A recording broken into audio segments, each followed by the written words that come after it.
Royal Tiwari teaching में आप सभी का स्वागत है। आज देखेंगे कक्षा एकादश 11वीं बही खाता में लेखांकन की सीमाएं और लेखांकन की शाखाएं। सबसे पहले देखेंगे कि लेखांकन की सीमाएं कौन कौन सी हैं। हम जानते हैं कि लेखांकन व्यवसाय के लिए बहुत ही महत्वपूर्ण है। लेखांकन के द्वारा व्यवसाय की आर्थिक स्थिति का पता चलता है और लाभ हो रहा है या हानि इसका भी लेखांकन व्यवसाय में इस प्रकार कह सकते हैं कि भविष्य में निर्णय लेने में भी लेखांकन महत्वपूर्ण है। लेकिन जो लेखांकन से सूचनाएं प्राप्त होती हैं इसका अर्थ यह नहीं है कि 100% वो सही हो।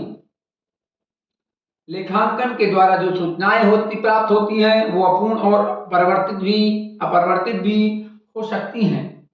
इस कारण से लेखांकन की कुछ सीमाएं भी हैं। पहली सीमाएं हैं अपूर्ण सूचना। अपूर्ण सूचना यानी लेखांकन में जो व्यवसाय की आर्थिक स्थिति को या लाभ हानि को बताता है ना, इसमें कुछ ऐसी सूचनाएं भी होती हैं जो अपूर्ण होती हैं, जिनको मुद्रा में मापा नहीं जा सकता है, जैसे प्रबंधकों की कार्यकुशलता,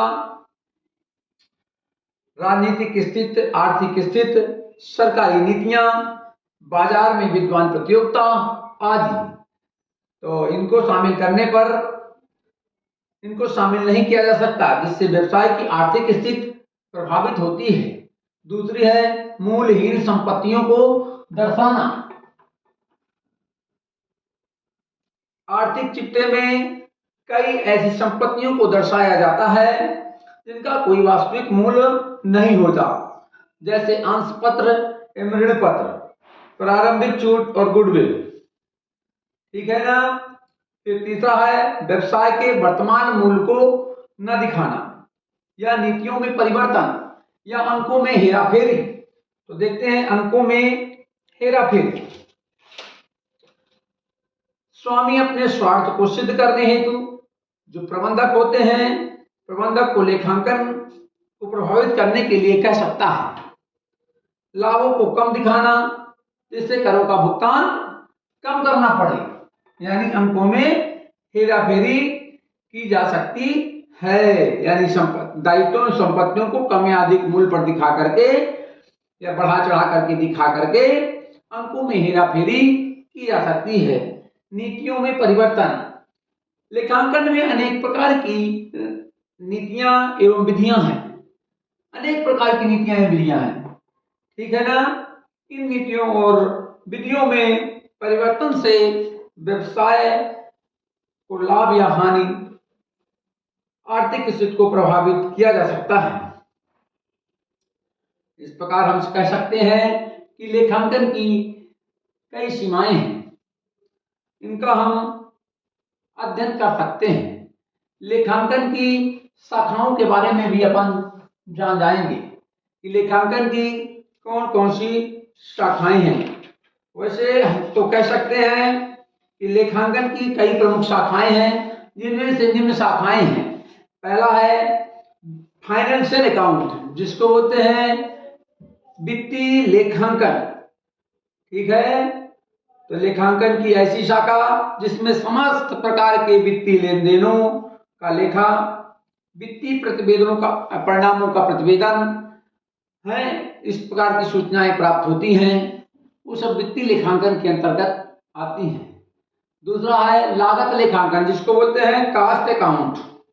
कास्ट अकाउंटिंग लागत लेखांकन की ऐसी शाखा जो वस्तु या सेवा के लागत का निर्धारण और नियंत्रण हेतु लेखांकन प्रक्रिया से संबंधित होती है, लागत लेखांकन के अंतर्गत आती है। तीसरा है टैक्स अकाउंटिंग, कर लेखांकन। इसमें सभी प्रकार के करों, प्रत्यक्ष चाहे अप्रत्यक्ष हों, इससे संबंधित प्रक्रिया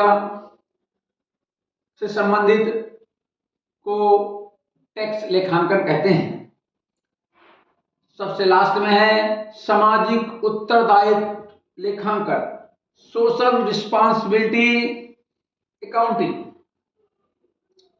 यानी व्यवसाय द्वारा समाज के जो विभिन्न वर्ग हैं उनके प्रति उत्तरदायित्व को पहचानना, उनका मापन करना, उन्हें सूचनाएं प्रदान करना, इस सामाजिक उत्तरदायित्व लेखांकन का कार्य है। तो इस प्रकार से हमने देखा कि लेखांकन की सीमाएं कौन कौन सी हैं और लेखांकन की नीतियां कौन कौन सी हैं।